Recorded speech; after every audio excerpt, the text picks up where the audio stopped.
ওই ইমাম গাজালি রহমতপুর নামক স্থানে তোমার পাশের এলাকার ভিতরে তুমি যাও। ওই এলাকার ভিতরে আমার এক প্যারা বান্দা, আমার এক প্রিয় বান্দা, আমি আল্লাহ পাক রব্বুল আলামিনের এক আশিক বান্দা, দুনিয়া থেকে বিদায় হয়ে গেছে ইমাম গাজালি। ওই এলাকার ভিতরে ওই আল্লাহর বান্দারে দাফন করার মতো, কবর খোদার মতো কোনো আলেম নাই। আমার বান্দা, আমি আল্লাহর প্রিয় বান্দা,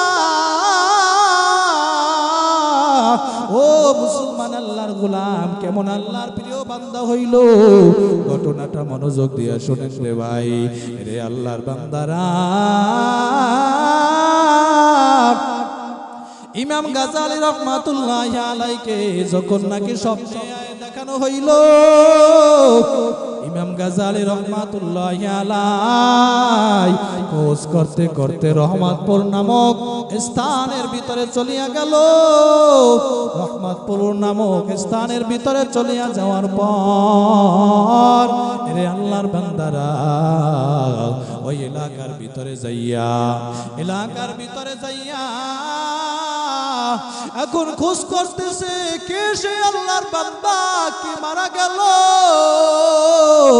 ও মুসলমান আমার ভাই, ইমাম গাজালি রহমাতুল্লাহ আলাই খুঁজতে খুঁজতে দেখে পাইয়া গেল, দেখতেছে তার সন্তানেরা তার ওই পিতার মরা দেহ লাশ বাড়ির দরওয়াজার সামনে নিয়া ওই সন্তানেরা কান্নাকাটি করে। ইমাম গাজালি রহমাতুল্লাহি আলাই যখন নাকি উপস্থিত হয়ে গেল, ইমাম গাজালি রহমাতুল্লাহি আলাই বলতেছেন, এটা কি মোহাম্মদপুর নামক এলাকা? আল্লাহ পাক রব্বুল আলামিন আমাদেরকে বিশাল এক নিয়ামত আল্লাহ পাক রব্বুল আলামিন দিল, মহাগ্রন্থ আল কুরআন। আমি আপনাদের সামনে কুরআনুল কারীম থেকে আপনাদের সামনে যে আয়াতে কারিমা তেলাওয়াত করলাম, আল্লাহ পাক রব্বুল আলামিন আয়াতের ভিতরে আল্লাহ ঘোষণা করে দেয়, ইন্না নাহনু নাযালনা যিকরা ওয়া ইন্না লাহু লাহাফিজুন।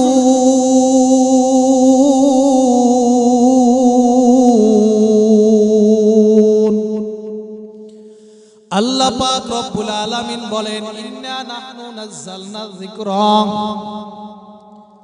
নিশ্চয় কুরআনুল কারীম নাজিল করলাম আমি আল্লাহ, ওয়া ইন্না লাহু লাহাফিজুন, আর কুরআনুল কারীমের হেফাজতের জিম্মা দায়িত্ব নিয়ে নিলাম আমি আল্লাহ। মুসলমান আল্লাহর গোলাম, কুরআনুল কারীম নাজিল করলো আমার আল্লাহ, এই কোরআনের হেফাজতের জিম্মাও নিছে আমার আল্লাহ। আল্লাহ পাক রব্বুল আলামিন বলেন, ইন্না নাহনু নাযালনা যিকরা, নিশ্চয় কুরআনুল কারীম নাজিল করলাম আমি আল্লাহ।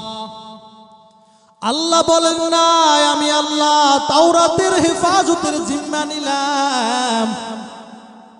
আল্লাহ রব্বুল আলামিন বলেন না, ইন্না নাহনু নাযালনা যাবুর, আল্লাহ বলেন না ইন্না নাহনু নাযালনাল ইনজিল। আল্লাহ পাক রব্বুল আলামিন বলেছেন, ইন্না নাহনু নাযালনা যিকরা।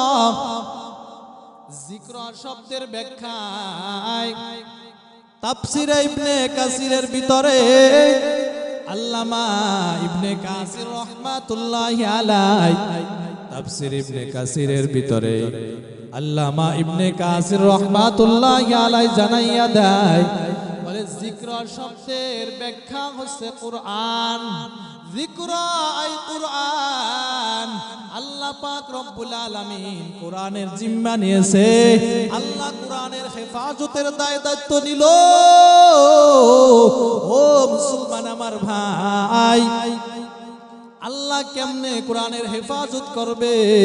আল্লাহ কেন কোরআনের জিম্মা নিল? আল্লাহ তাওরাতের হেফাজতের জিম্মা নেয় নাই। বড় বড় আসমানি 4টা গ্রন্থ, এর ভিতরে এক নম্বরে হচ্ছে তাওরাত। তাওরাত নাজিল হইল পয়গম্বর মুসা আলাইহিস সালাতু ওয়াস সালামের উপর। মুসা পয়গম্বর দুনিয়ার ভিতরে নাই, মুসা পয়গম্বরের তাওরাত কিতাব দুনিয়ার ভিতরে নাই। জাবুর কিতাব নাজিল হইল দাউদ আলাইহিস সালাতু ওয়াস সালামের উপর। দাউদ পয়গম্বর দুনিয়ার ভিতরে নাই, দাউদ আলাইহিস সালাতু ওয়াস সালামের সেই জাবুর কিতাব দুনিয়ার ভিতরে নাই। ইনজিল নাজিল হইল ঈসা আলাইহিস সালাতু ওয়াস সালামের উপর। ঈসা আলাইহিস সালাতু ওয়াস সালাম দুনিয়ার ভিতরে নাই। ঈসা আলাইহিস সালাতু ওয়াস সালামের সেই ইনজিল কিতাব দুনিয়ার ভিতরে নাই। মুসলমান আল্লাহর গোলাম, কিন্তু আজকের 1400 বছর 1500 বছর হয়ে গেল, আজ পর্যন্ত আপনার আমার নবী দুনিয়ার ভিতরে নাই। সেই আল্লাহ পাক রব্বুল আলামিনের নাজিলকৃত কোরআন, সেই নাজিলকৃত কিতাব, ওই কিতাব এখনো দুনিয়ার ভিতরে আছে, কিয়ামত পর্যন্ত দুনিয়ার ভিতরে থাকবে রে ভাই। মুসলমান আল্লাহর গোলাম, তাওরাত হচ্ছে কিতাবুল্লাহ, জাবুর হয়েছে কিতাবুল্লাহ আল্লাহর কিতাব, ইনজিল হয়েছে কিতাবুল্লাহ আল্লাহর কিতাব। আল্লাহ বলেন নাই তাওরাত আমার, আল্লাহ বলেন নাই তাওরাতের বেলায় কালামুল্লাহ, কিন্তু আল্লাহ পাক রব্বুল আলামিন কোরআনের ব্যাপারে আল্লাহ বলেছেন কালামুল্লাহ। এই কোরআন হইছে আমি আল্লাহর মুখের কথা, আমি আল্লাহর ভাষা। আল্লাহ বলছেন কালামুল্লাহ। কোরআন হইছে আমি আল্লাহ পাক রব্বুল আলামিনের নিজের কথা, কোরআন হইছে আমি আল্লাহ পাক রব্বুল আলামিনের নিজের ভাষা। মুসলমান আল্লাহর গোলাম, যেই ব্যক্তি কুরআনুল কারীমকে মহব্বত করলো, সে যেন আমার আল্লাহকে মহব্বত করলো। যেই ব্যক্তি কুরআনুল কারীমের ভিতরে চুম্বন খাইলো, সে মনে হয় জানো আমার আল্লাহ পাক রব্বুল আলামিন সহ আল্লাহকে নিজেকে চুম্বন খাইলো। যেই ব্যক্তি কুরআনুল কারীমকে বুকের ভিতরে নিল, যেই ব্যক্তি কুরআনুল কারীমকে বুকের ভিতরে জড়াইয়া নিল, মনে হয় যেন সে আমার আল্লাহকে বুকের ভিতরে জড়াইয়া নিল। কারণ এটা আমার রবের কালাম, এটা আমার আল্লাহর কালাম, আমার আল্লাহর মুখের কথা, আমার আল্লাহর ভাষা। এই জন্য আল্লাহ বলছেন ইন্না নাহনু নাযালনা যিকরা। ও দুনিয়ার মানুষ, আল্লাহ বলেন নিশ্চয়ই কুরআনুল কারীম নাজিল করলাম আমি আল্লাহ, ইন্না লাহু লাহাফিজুন। আর কুরআনুল কারীমের হেফাজতের জিম্মা দায়িত্ব নিয়েও নিলাম আমি আল্লাহ। কেমন কুরআন আল্লাহ নাজিল করলো, এই কুরআনুল কারীমের ভিতরে কোনো ভুল নাই, কুরআনুল কারীমের ভিতরে কোনো সন্দেহ নাই। যেই কোরআনের ব্যাপারে আল্লাহ পাক রব্বুল আলামিন কোরআনের শুরুতে আল্লাহ নাজিল করে দিয়েছেন যালিকাল কিতাবু লা রাইবা ফীহি হুদাল লিল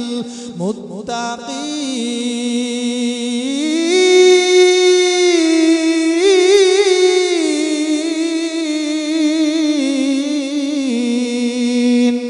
আল্লাহ পাক রব্বুল আলামিন শুরুতে আল্লাহ চ্যালেঞ্জ ছড়িয়ে দেয়। আল্লাহ পাক রব্বুল আলামিন বলেন যালিকাল কিতাব, আই হাযাল কিতাব, যালিকাল কিতাবু লা রাইবা ফী।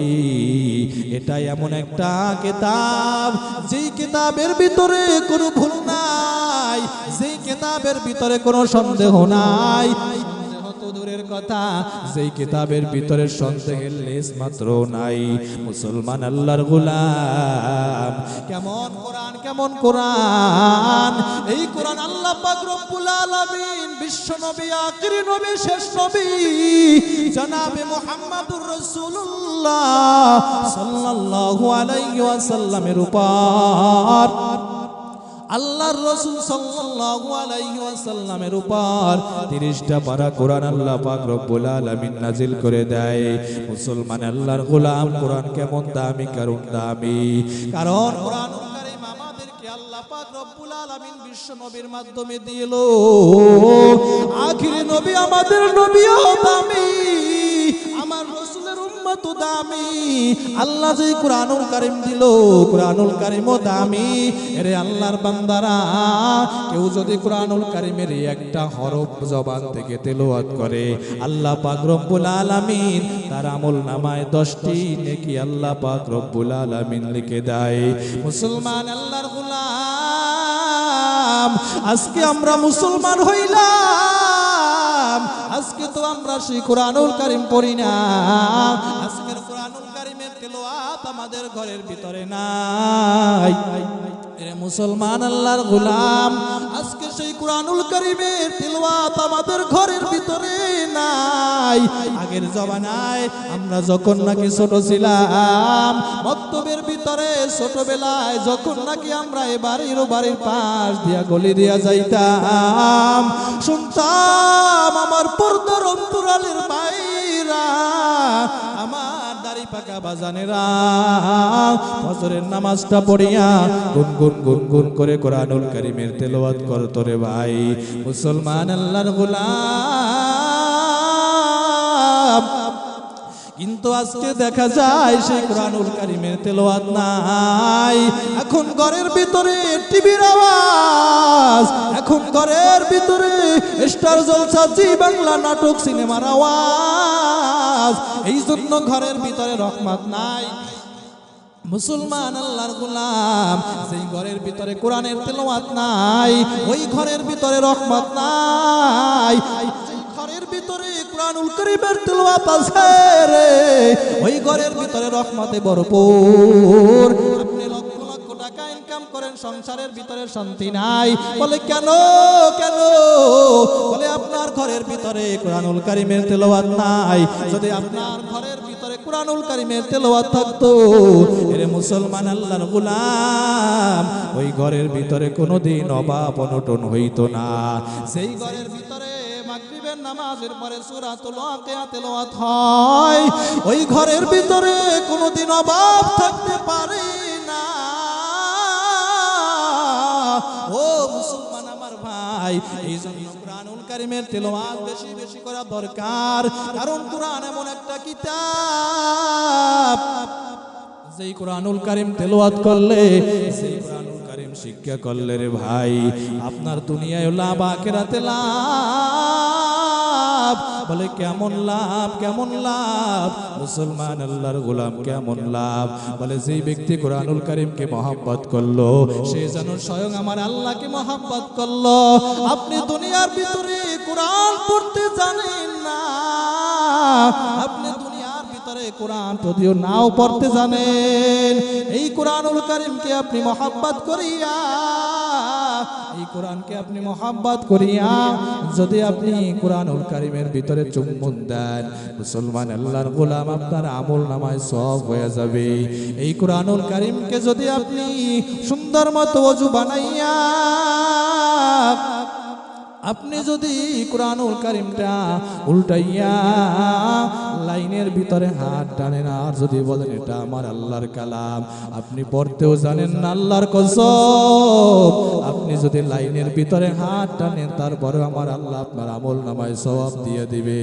আপনি কোরআন পড়তে জানেন না, কোরআনের দিকে মহব্বতের নজরে যদি তাকাইয়া থাকেন, তাকাইয়া থাকলেও হইছে সওয়াব। মুসলমান আল্লাহর গোলাম, দেখেন না মাঝে মাঝে ঘটনা দেখা যায়, কত কবরের ভিতরে লাশ একেবারে তাজা, ওই আল্লাহর বান্দার কোনো আমল নাই, কিন্তু আল্লাহ আল্লাহর বান্দা দুনিয়ার ভিতরে আলেম ওলামাকে মহব্বত করার কারণে, কোরআনকে মহব্বত করার কারণে আল্লাহ পাক রব্বুল আলামিন তার কবরটা জান্নাতের বাগান বানায় দেয় রে ভাই।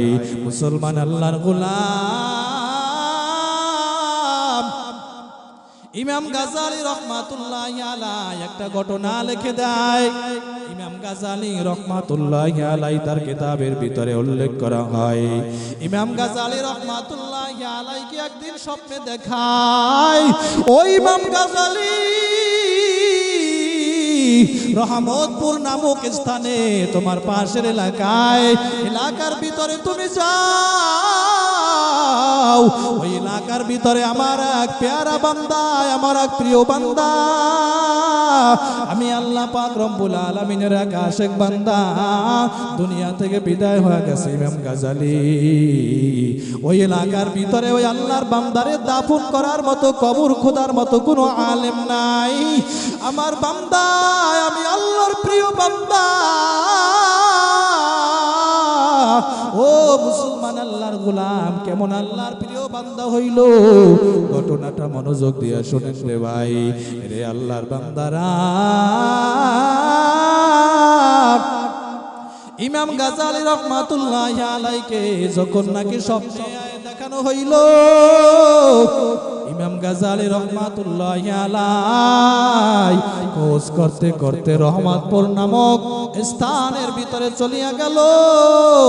রহমতপুর নামক স্থানের ভিতরে চলিয়া যাওয়ার পর রে আল্লাহর বান্দারা, ওই এলাকার ভিতরে যাইয়া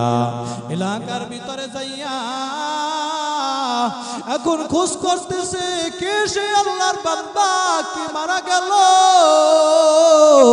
ও মুসলমান আমার ভাই, ইমাম গাজালি রহমাতুল্লাহ আলাইহি খুঁজতে খুঁজতে দেখে পাইয়া গেল, দেখতেছে তার সন্তানেরা তার ওই পিতার মরা দেহ লাশ বাড়ির দরওয়াজার সামনে নিয়া ওই সন্তানেরা কান্নাকাটি করে। ইমাম গাজালি রহমাতুল্লাহি আলাইহি যখন নাকি উপস্থিত হয়ে গেল, ইমাম গাজালি রহমাতুল্লাহি আলাইহি বলতেছেন, এটা কি মোহাম্মদপুর নামক এলাকা?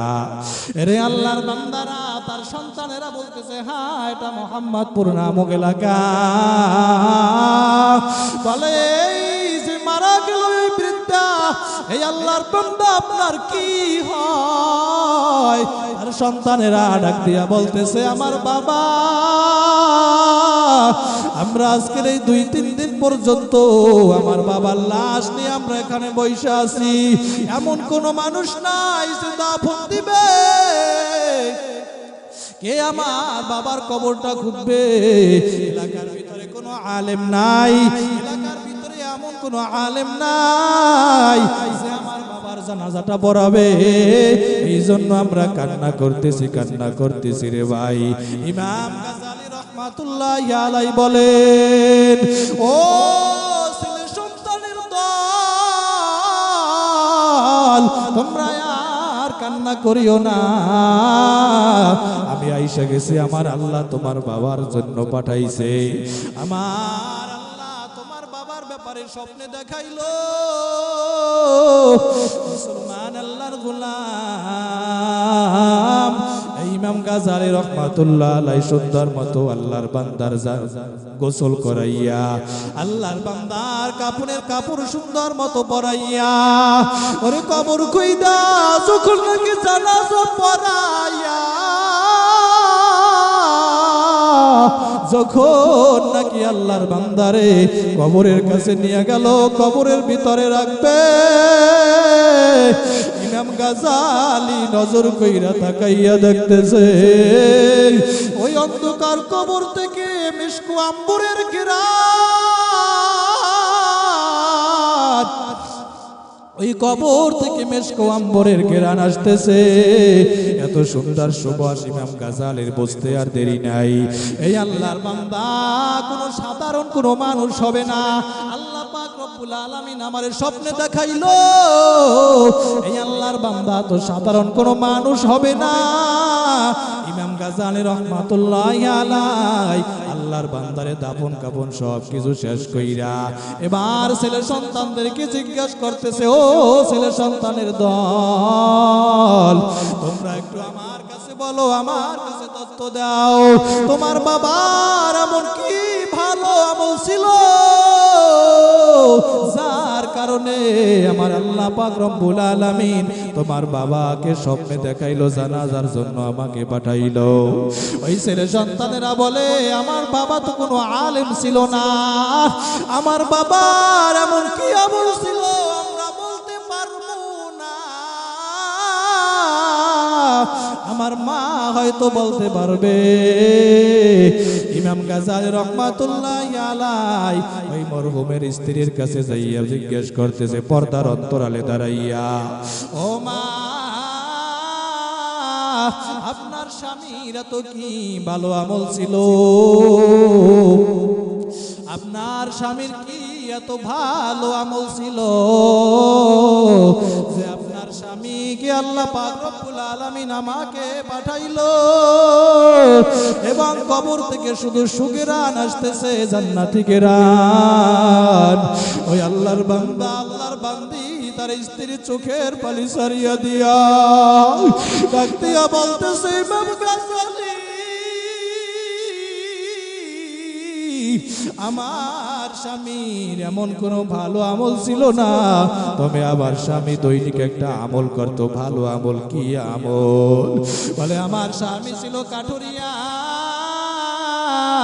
আমার স্বামী সারাদিন কাঠ কাটতো, সারাদিন কাঠ কাটার পর আমার স্বামী সন্ধ্যা বেলায় যখন নাকি বাড়ির ভিতরে আসতো, বাড়ির ভিতরে আসার পর আমার স্বামী নামাজটা সুন্দর মতো আদায় করিয়া ওই তাকের ভিতরে কোরআনুল কারীম থাকতো। প্রতিদিন ওই কোরআনটারে আমার স্বামী নামাইয়া আমার স্বামী কোরআনটা মেইলা দেখতাম দুই চোখের পানি সাইরা দিয়া শুধু কান্না করে। আর আমার মাওলার দরবারে কান্না করে আর বলে, এটা তো আমার রবের কালাম, ও আল্লাহ, আমি তোমার এই কালাম পড়তে পারি না, আয় আল্লাহ, তোমার কালামকে আমি মহব্বত করলাম। আমার স্বামী দেখতাম চোখের পানি ফালাইয়া পালাইয়া এরকমের কোরআন নিয়ে কান্না করত। ইমাম গাজ্জালী রাহমাতুল্লাহি আলাইহি কোরআনটা হাতের ভিতরে নিয়া এবার কইলা কইলা দেখতেছে কোরআনুল কারীমের এমন কোন পৃষ্ঠা নাই, এমন কোন আয়াত নাই যে আয়াতের ভিতরে আল্লাহর বান্দার আঙ্গুলের দাগ নাই। এরে আল্লাহর বান্দারা, মুসলমান আল্লাহর গোলাম, ইমাম গাজ্জালীর আর বুঝতে দেরি নয়। এই আল্লাহর বান্দার এই কোরআনুল কারীমকে মহব্বত করার কারণে আল্লাহ পাক রব্বুল আলামিন তার প্রিয় বান্দা হিসাবে কবুল করে নিল। ওরে মুসলমান আল্লাহর গোলাম, আজকে তুমি এই কোরআন পড়ো না, আজকে তুমি কোরআনুল কারীমের তেলাওয়াত করো না। আরে আল্লাহর বান্দারা, যখন নাকি দুনিয়া থেকে বিদায় হয়ে যাবা, এই কোরআন যদি দুনিয়ায় তুমি মহব্বত করো, কোরআনের যদি সংস্পর্শে যাও, কোরআনের সাথে মহব্বত লাগাও, এই কোরআন তোমার মাতার কাছে দাঁড়াইয়া যাবে। এই কোরআনুল কারীম মাতার কাছে দাঁড়াইয়া মুনকার নাকিরকে ডাক দিয়া বলবে, আমার এই প্রিয় বান্দা, দুনিয়ায় আমি কোরআনুল কারীম তেলাওয়াত করছি, আমারে বড় মহব্বত করলো, আল্লাহর বান্দারে ঘুমাইতে দাও, ডিস্টার্ব করিও না। ফেরেশতারা বলবে, তুমি কে? বলে, আল্লাহর বান্দা দুনিয়ায় যে কোরআনুল কারীম তেলাওয়াত করেছে, আমি হইলাম ওই কোরআন। এই কালামে জিন্দা কুরআনে হাকিম, মতে উলায়া জালাসতু কদিম, জামিউল ইলম ফিল কুরআন নে হাকিম তাকাসারাত আনহু ইফহামুর রিজালিন। এই জন্য আমরা সবাই কুরআনুল কারীমকে মহব্বত কইরা কুরআনুল কারীমের তেলাওয়াত নিয়া আমরা সবাই অন্ধকার কবরে যাইতে চাই।